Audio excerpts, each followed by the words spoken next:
Лиана Гафарова сегодня впервые сдает кровь. Своим примером инспектор кадров татарстанской таможни показывает, насколько важно быть донором. Когда с Росплазмы пришли и прочитали нам лекцию, я поняла, что я тоже хочу в этом поучаствовать. Я хочу отдать свой долг перед государством, перед обществом, и поэтому я решила, что тоже поучаствую в этой акции. Перед сдачей крови таможенники прошли медицинское обследование. Сама процедура длится около 50 минут. По словам начальника службы Марата Гараева, именно такой почетной акцией они отмечают профессиональный праздник. 37 лет татарстанской таможни и 37 сотрудников, ставших донорами.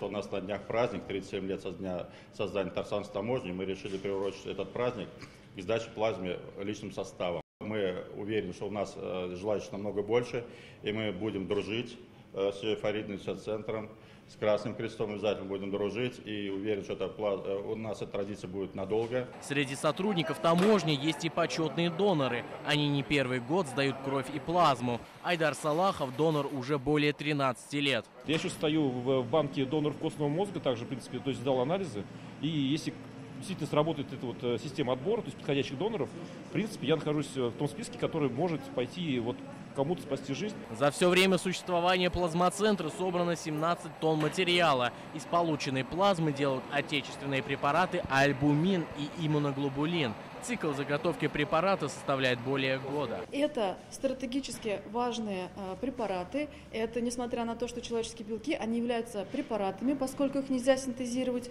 И в настоящее время мы, поскольку страна выбрала курс импортозамещения, мы в целях национальной безопасности в большом количестве ждем доноров, потому что нужно как можно больше плазмы именно для производства препаратов. Стать донором крови и плазмы может каждый желающий. Для этого нужно позвонить по указанному на экране номеру или же записаться онлайн через телеграм-канал. После записи прийти в центр Росплазмы, который находится на улице Островского. Искандер Гималдинов, Данил Филатов, ТНВ, Казань.